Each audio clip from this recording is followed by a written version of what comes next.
There's like no one here.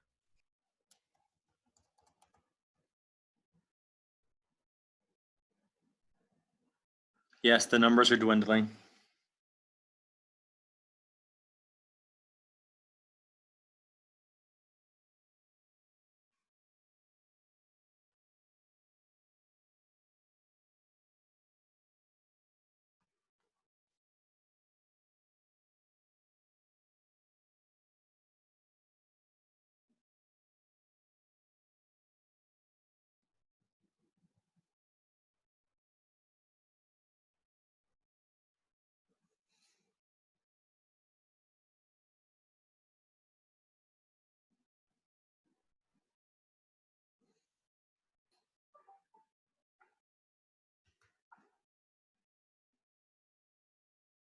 Hey, 2 more joined. Hey, 3 more. All right. It is 2:03 and we will get started. Okay. Well, thank you guys to the second to last of these sessions. This will be the last time that we isolate an individual DBQ skill with the practice that you guys did today. Thank you for doing that.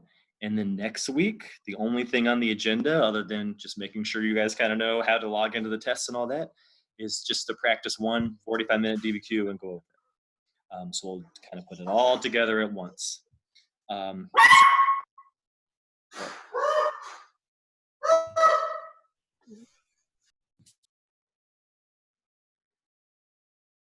that happens.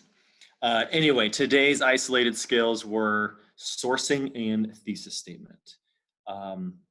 Let's get started with sourcing first, because that was number 4.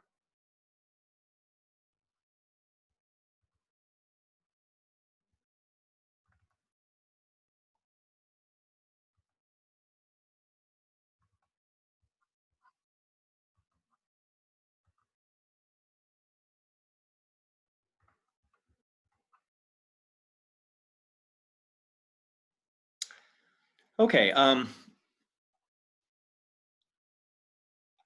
know that sourcing is probably challenging for some of you guys. To me, it is one of the harder ones. And I think that sourcing should exist. It has its value, but it does kind of feel a little shoehorned into an essay. Like it feels like it's just like a hoop you have to jump through by adding it in. But just calm down for a second and think, what is sourcing? Sourcing is that, remember, you guys are reading primary sources. You guys are writing the words of real people. And the point of this is that you can't just read something and be like, oh, that's the way it was, right? You can't read some guy who was in the Ottoman court and say, oh, well, that's how the Ottoman Empire was. They must have looked exactly like that, because these sources have their own reliability issues, or their own biases, or their own what they were looking for, or who, or what they said was shaped by their job or who they were writing to or something like that. So it doesn't mean that all these sources are wrong. It's just that every single time you hear somebody talk, you should be thinking to yourself, well, why did they say that? And kind of what shaped the way they said it? Like, why should we be a little cautious with this? That's the point of sourcing. So I hope that you guys were that it helpful to see those kind of what we call the HIP method of thinking about sourcing. Sourcing is, can you describe the surrounding context of a document, the H? Can you describe the source's intended audience, the I? The source's purpose, P, or their point of view, like who was the source, their job or their religion? And take one of those factors, what was it, and then how did it shape the document? Again, sourcing is just doing any one of those, and some of those kind of overlap. So, hey, but let's just get into our examples here. What does a good sourcing analysis attempt to accomplish? Assessing their point of view or purpose or context or audience, and how it may have impacted the message. When do you do sourcing? Well, anywhere in the paper, but the best place to do it is right after you use the document as evidence. So if you use document 5 as evidence to support your thesis, then the very next couple sentences should be the sourcing for document 5. So just do it right there. Even if it feels a little awkward, that's where you do it. That's why I tried to include some stems for you guys. The stems are things like, we should pay attention to the fact that the author's audience was this, which affected the document this. Or we should notice that the doctor or that the source was writing when this was happening, which affected the document in this way. That's kind of how you bring it up, is like one should notice, that kind of thing. So here's our examples. Here we have Hannah Richardson, who has been called to a government inquiry talking about the working conditions in the coal industry. And she said, yeah, he's 10 and he works down there for like 14 hours a day. And it's not so bad. He'd rather be there than at school. And okay. So on the one hand, if you didn't source it, then you could just say, then how does it help us to answer that prompt? That prompt is the extent to which the Industrial Revolution negatively impacted women and children. So perhaps your thesis would say something like, while it did have these negative effects, it wasn't all bad. In fact, mining work did help some children to help support their families. Sourcing is a chance for you to understand the why did she say this, and to be a little more nuanced about the document and what it's telling us. So it could sound something like this. One should note that the author of the document, Hannah Richardson, was a member of the British working class. So this is her point of view. This is her occupation, and she is a working class person, one of the lower classes in society. Now, because of this, how did it shape the document? So you could say, it is possible that she may be speaking positively about mine work because she is afraid that if she told the truth about how bad it was, Parliament might shut the mines down or take away child labor, and that would be devastating to her family and how they need these children to work. So that's what sourcing is. It's not saying this document's a piece of trash or this document's perfect. It's just allowing you to be kind of nuanced and sophisticated and be like, the document needs to just have these other shades of meaning. So in this case, her point of view as a working class person is, I'm not going to speak too badly about the mines because my family needs the mines. So maybe, so that just helps us to understand better her document about, oh, well, the mines aren't that bad. Okay, so that's kind of what we're getting at. I hope that makes sense. Here we have our causes of nationalism in the 19th century. We saw this document last week. How might you source a document like this, Fichte's address to the German nation? Remember, one of our HIP categories, the P is for purpose. Why did this speech happen? So you could say the purpose of Fichte's speech is to motivate the mass of German citizens to rise up in resistance against the French during the Napoleonic Wars. This is why he brings up powerful nationalist stuff like freedom or racial spirit. He's talking about the German people in a kind of a romantic way, hoping that this will motivate people to rise up against the French. There you go. That's just another way to source it, is to kind of get to their purpose. How about document 3? Here we have this Native American who's been summoned to a Spanish Inquisition, basically, a Spanish court, to talk about the religious practices that he's been seeing. How might you source this?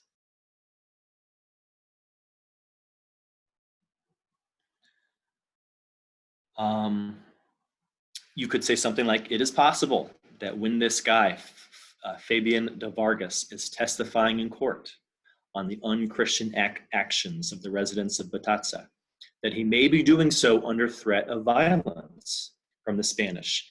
He might be exaggerating or telling the court what he believes it wishes to hear. We don't know. It's okay to speculate a little bit, right? Like, this document is, 300 years old.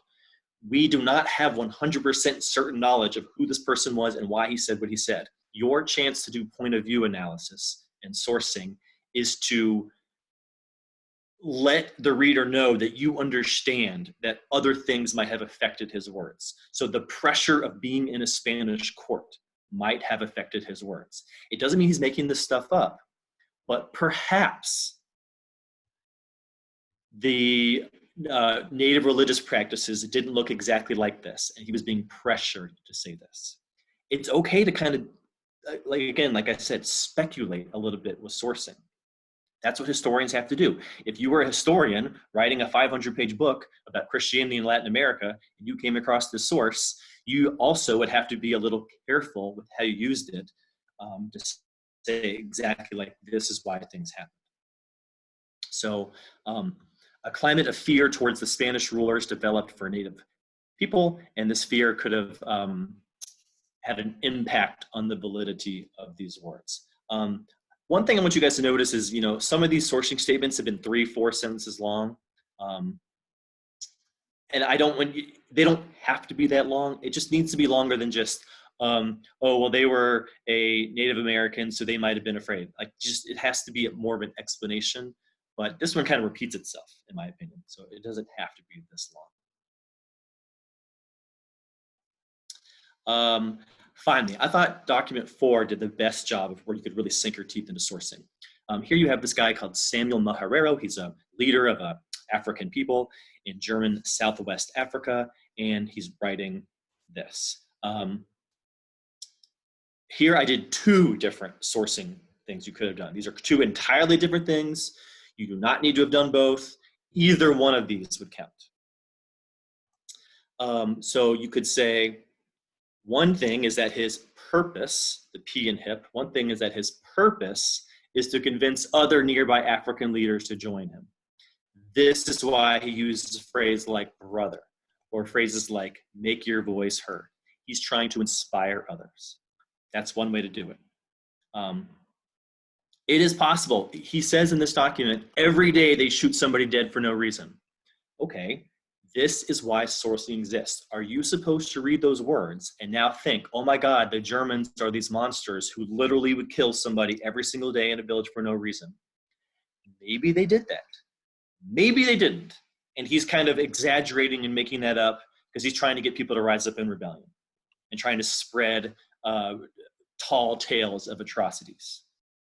So your job is to just be careful. That's what sourcing is. And just say, one should note that it is possible that he may have exaggerated these German atrocities to rally others to his cause. That's what sourcing is. It's just you being careful, nuanced, bringing up what may have affected the document, okay? For my other sourcing attempt here, I always find it easiest when I'm sourcing to do the H in HIP, which is the historical context surrounding the document. But that's because it's easy for me because I'm a history teacher and I know the content. So I always kind of know, well, what was happening in that time and place that might have affected it. For some of you guys, that might be the hardest one to do. So I get that. But for me, I'm thinking, okay, well, what was going on in this guy's life that may have affected this? And I thought, well, at the time, much of Africa was divided into smaller clans and tribes, right? That's the historical context. So the reason he's writing this is he's trying to reach out to another African chief. He's trying to form a larger group, like an alliance, a coalition, to resist the German occupation. And that's going to impact his words. Okay, so I went through that pretty quickly, but that was 4 examples. Again, when you guys practice this on your own, these were not the only 4 right answers, right? You could have done the H, the I, the P, or the P for all of them. So there's lots of right answers. And kind of just one last side note before we go to the Land Empires DBQ. When I was grading the railroad DBQs from back a while ago, and I know we never got to go over them in class, but one thing I noticed, not a lot of people did this, but some people said, like, oh, this document is noteworthy because it was written by a British official in India, and so we should trust his words because he was there working in India. Something like that. Like, this document is reliable because they were there. 100% chance that would never count. You should never do that. A document is reliable because they were there. That's the whole point of a primary source, is all these people were there. Like, they were writing at that time and place. So you can't say they were reliable because they were there. You have to instead say what factors shaped their words.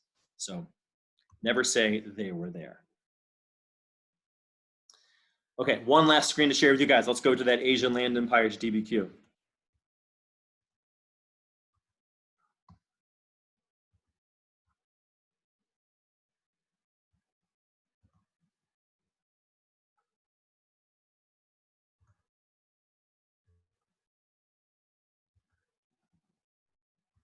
Bringing it up right now.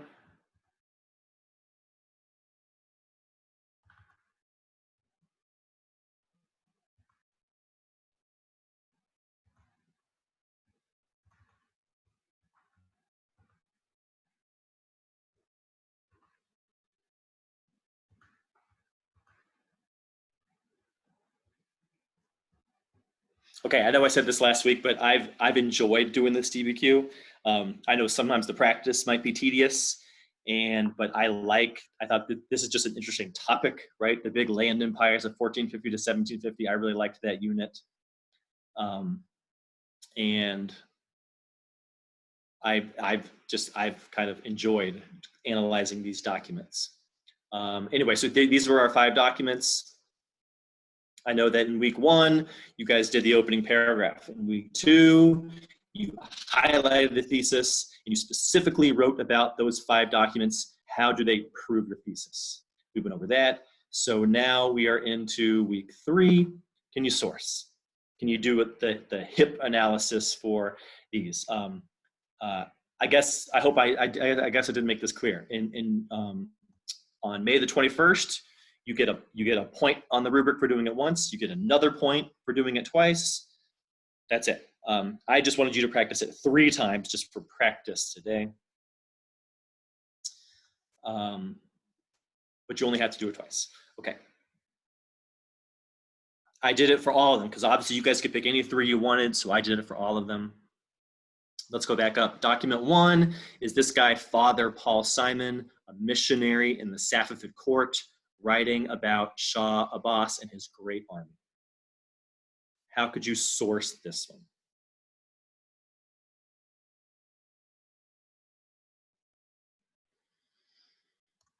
Okay, for all these, I did it twice to give you kind of different ways to think about it. Okay, one analysis you could do is you could say, one should note that this missionary is reporting back to the Pope. The purpose of this is to report on the state of the Safavid military. This is likely because the Pope wants to know the strength of the Islamic empires on Europe's frontiers for the purposes of preparing defenses or assessing the potential success of missionary activities. So here I wrote about, it's kind of purpose, it's kind of audience, it's kind of both at the same time. His audience is the Pope. His purpose is to report on how strong this empire is over to the east of Europe. Another way you could do this is the speaker of this document is a missionary reporting back to the Pope from the court of the Safavid Shah. This is noteworthy because he's a missionary. He's not a military man. Also, he's at the court, so he's only getting glimpses of the military, or he's hearing about them. He's not actually seeing them participating in combat. So his report on the strength of the Safavid military should be read with caution. Can you read this guy's words and be like, oh my gosh, the Safavids had the best military in Asia, even though that's what he makes it sound like? Or should you be cautious and say, because of this guy's point of view, he's limited in how much he actually knows about the military? That's sourcing. Okay, document 2. Was up here, this guy, another European ambassador. This time it's an Austrian in the court of the Ottoman Sultan, writing about how talented the officials were and how they all got their jobs through merit. Okay, how can you source this one?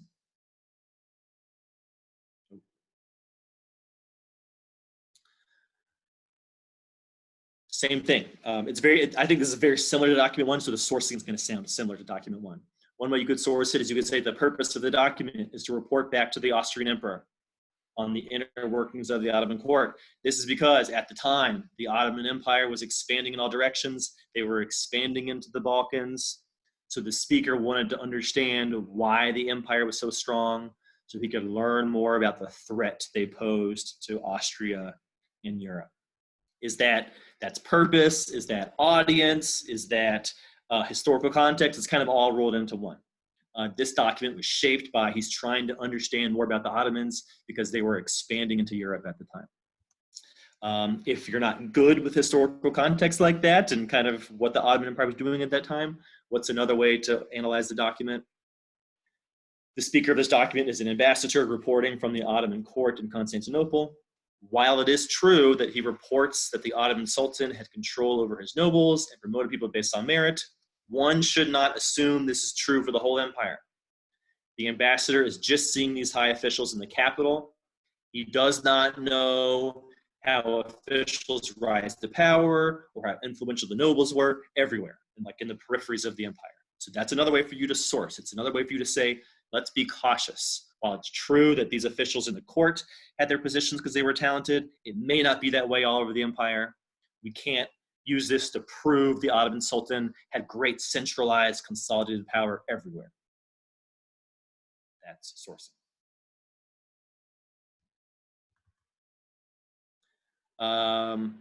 Document 3 was our document about Peter forcing the nobles to learn some math.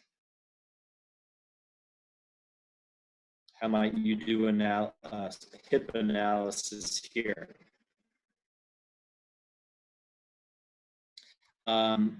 Here, I just did it once. I kind of did it with historical context and purpose. I thought this was a harder one. I had a hard time. I couldn't really think of anything for his audience. I guess the first thing my mind thought of was what was happening in Russia at the time. I know we didn't do a lot in class on Peter the Great. He wasn't a big part of the book. So if document 3 was hard for you, that's okay. But the first thing I thought of was Peter the Great was a Russian czar. He was trying to increase the power of his nation. He was trying to consolidate his power, right? That's the point of the essay. When he assumed the throne, he considered much of Russia to be backwards and underdeveloped due to centuries of Mongol rule. He wanted to modernize Russia by making it more Western. I know some of you guys remember that. So he thought European countries were getting more powerful because of their scientific revolution and their emphasis on maritime trade. So he is putting this requirement on the nobles for that reason, because he wants to Westernize Russia. So that's how you would do like historical context of a document. I know that can be hard.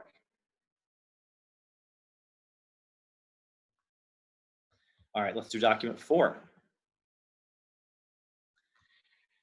Document 4 was Hideyoshi collecting swords. How would you do analysis here? Really, for this one, I mean, I think it's kind of obvious what his purpose is. So really, can you just, if you're doing a sourcing analysis, can you just give any more background flavor for why Hideyoshi did this? So the speaker of this document is the shogun of Japan, Hideyoshi.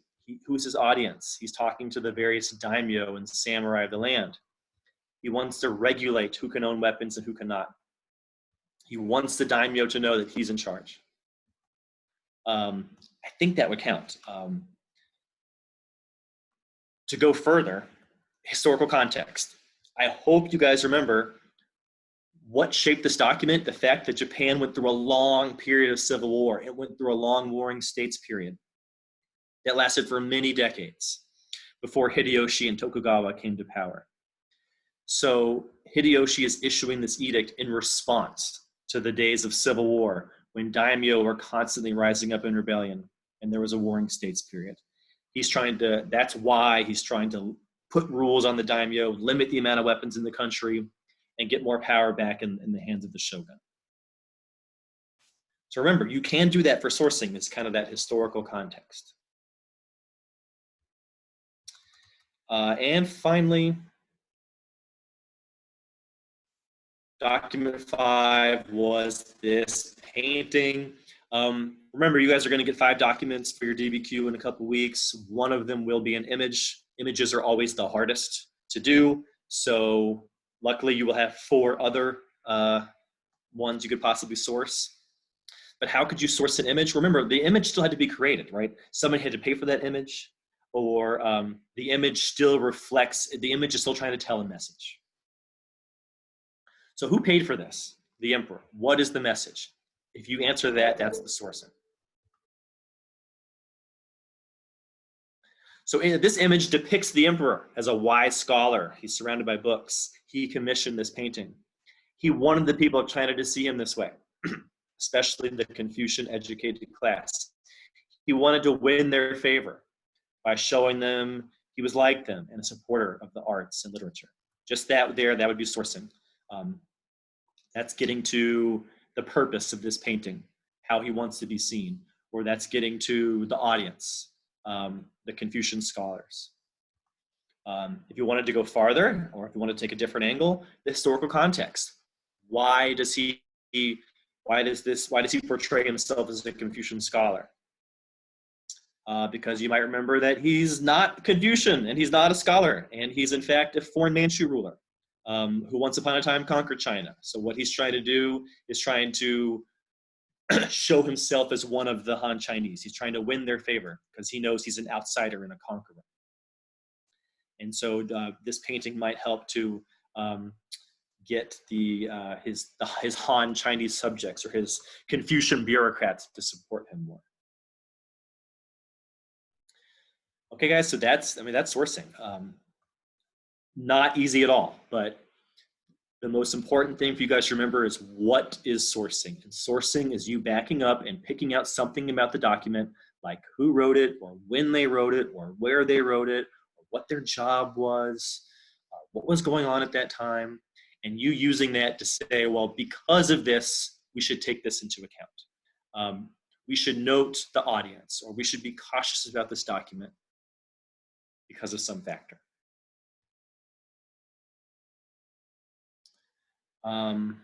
Okay, so I'll post this exemplar later. That is your sourcing practice. Remember, as far as where sourcing goes, it happens right after you use a document as evidence. And as far as how you write about sourcing, feel free to use one of those stems I gave you in the worksheet. You just say, the point of view of this guy is this, and it affected the document in this way. Or the purpose of the document was this. Or this was written at this time and place, and here's how that context shaped the document.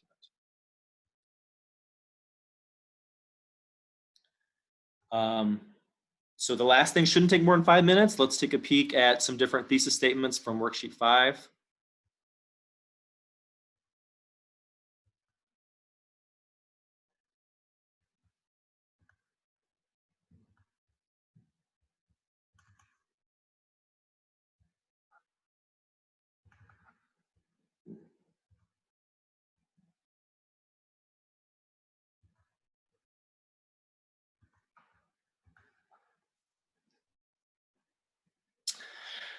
All right, I want you guys, even though the thesis is always the first thing listed in the rubric, just remember the thesis should be in the opening paragraph. It should be at the end of your opening paragraph. I want you guys to remember that the point of a thesis is to just be a clear answer to the question. So you do not have to fit a whole bunch of stuff into one sentence. It can be 3 sentences, that's fine. Just, it is your answer to the question. It is a direct response to that prompt. It sets out exactly the order of what you are going to talk about in the paper. If you do not have a good thesis, it's probably going to be a bad essay. It's that simple. So you start with contextualization, and then you use that to dive into your thesis. It's the last sentence or 2 or 3 of your introductory paragraph. Okay, so you guys had 2 examples. I'm not going to read all the documents to you. I hope they're still kind of fresh in your mind. But I want you to see what a thesis statement sounds like, especially in regards to these evaluate the extent. So when you guys read those Industrial Revolution documents, hopefully you saw that there were some documents saying that the Industrial Revolution was bad for women and children. There were some documents saying that the Industrial Revolution was not bad for women and children. So your thesis can address both. This is how you evaluate the extent. You could say, although the Industrial Revolution created new opportunities for women and children, it also exposed them to dangerous and challenging working conditions. That thesis there would capture 4 or 5 of the documents. That thesis there evaluates the extent, because you're like this, but this. That thesis there is clear, easy to follow. I know I'm going to have 2 body paragraphs based off this thesis. I know exactly what documents go in which one.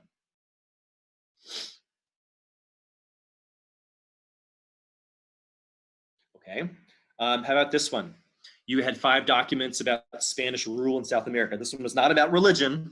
This one was just more in general Spanish colonial rule over indigenous populations. I think I even have 4 sentences for this thesis. Like it's really okay. Here I said Spanish colonial rule brought tragic and big consequences to the natives of South America. Here I'm evaluating the extent. But it would not be enough to say the Spanish had big consequences. What were the consequences? So I saw 3 main answers to that question in documents. I saw the Spanish violently enslaved indigenous people and imported slaves from Africa. I saw that they forbid native practices and tried to diminish native culture. And I saw that their policies led to large-scale racial mixing, and they emphasized racism and racial categories. So that would be my thesis. It would be at the end of my first paragraph. I would then write 3 to 4 body paragraphs, none of them super long, to support this. I would write, I would have 1 paragraph about how I believe document 1 was about how the conquistador went around enslaving people and put them on boats and sold them in Europe. There was another document about how they used the mitas system. There was another document about how they brought slaves in from Africa. So I'd have like a slavery paragraph. There was 1 document about how they forbid the natives to wear their native dress. So I would just have a short paragraph about diminishing native culture. That'd be an awesome place for you to stick in outside evidence in that paragraph. You could say another way that they diminished native culture was by imposing Christianity on them and not letting them practice their native religion, something like that, if you knew that off the top of your head. And then I would have a 3rd paragraph about all the racial stuff going on in those documents.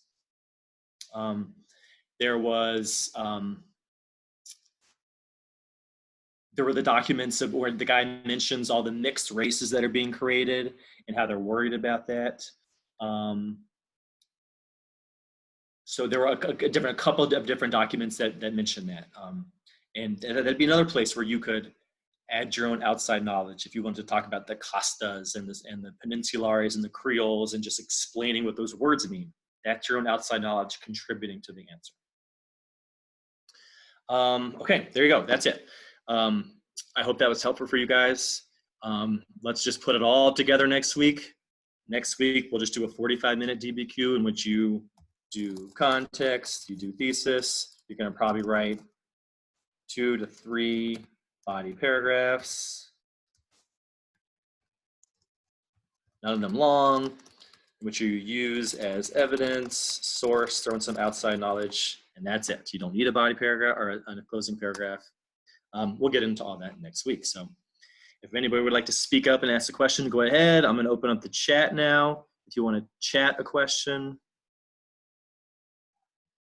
Mr. Anderson? Yes. I had a question about the purpose of document 1 and 2 for the DBQ practice that we had on how like they were reporting back to, let's say, like the Ottoman Sultan. Like, how does their goal of reporting or like their purpose affect their writing? Oh yeah, first of all, they're not reporting to Ottoman Sultan. They're reporting to like they're reporting to their European counterparts. So they were reporting to the Pope, or they were reporting to the Austrian Emperor. And so I see what you're saying. You're saying their purpose is to assess Ottoman strength. How that affects their writing is, first of all, I think it would be kind of enough to just say that was their purpose. But how it affects their writing is they are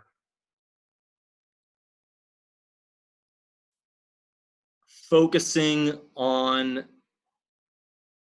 the things that make the Ottoman Empire strong, and they're not necessarily focusing on what makes them weak. You can still be cautious with the document because you're only seeing a glimpse of like the Sultan's court or inner circle. It doesn't necessarily give you a picture of how much power he has over the entire empire.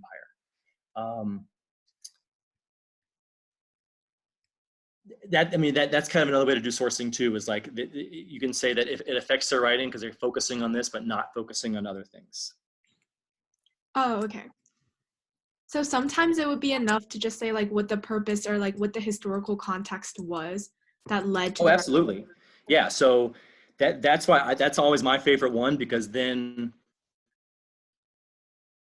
because for historical context, like isn't it just because like this happened, like it led, for example, like with the daimyo, like it was because there was a lot of feudalism that he like issued the edicts to collect the swords. There wasn't like anything extra that would like impact the writing, right? Except leading up to it. Yeah, so that's why my favorite thing to do is historical context, because then you say what the context is, and then you should say, like, so you say, here was the context, and then that's what shaped the document. So because there was all this feudalism and civil war, that's why Hideyoshi is issuing these edicts. Or because the Ottomans were a big rival and they were conquering the Balkans, that's why he's reporting on the strength of the Ottomans or the strength of the Safavids. So to me, that's the easiest one to do. But if you struggle with kind of knowing the history, then instead you kind of have to say something with their point of view or their audience and how that, and then how that may have impacted the document. Okay, that makes sense. Thank you.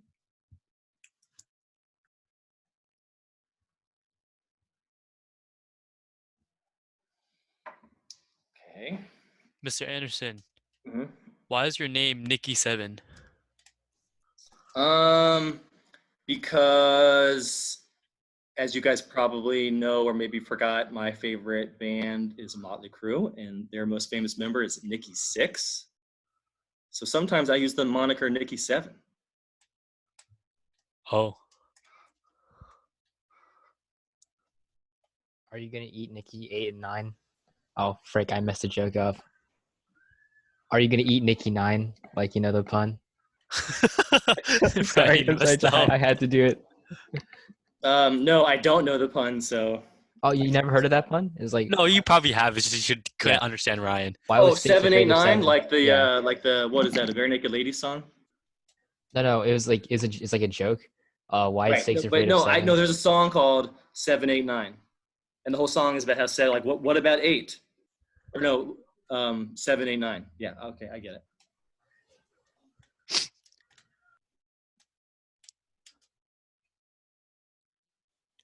Okay, any other questions other than what about 8? Was that your wife in the background that just walked past? I think so. Dang, Mr. Anderson's taken.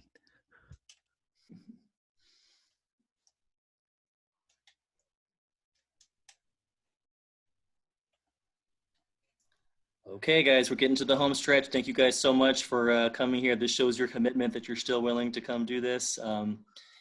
And like I said, this is just, I mean, if you finish everything, or if you're getting close, then great. We only have one week left, and your test is in 2 weeks. So keep at it. I hope all your other classes are going well, and the finish line is definitely in sight. That's all I got for you for now. So I hope you guys have a good rest of your day and a good weekend. And I'll talk to you later.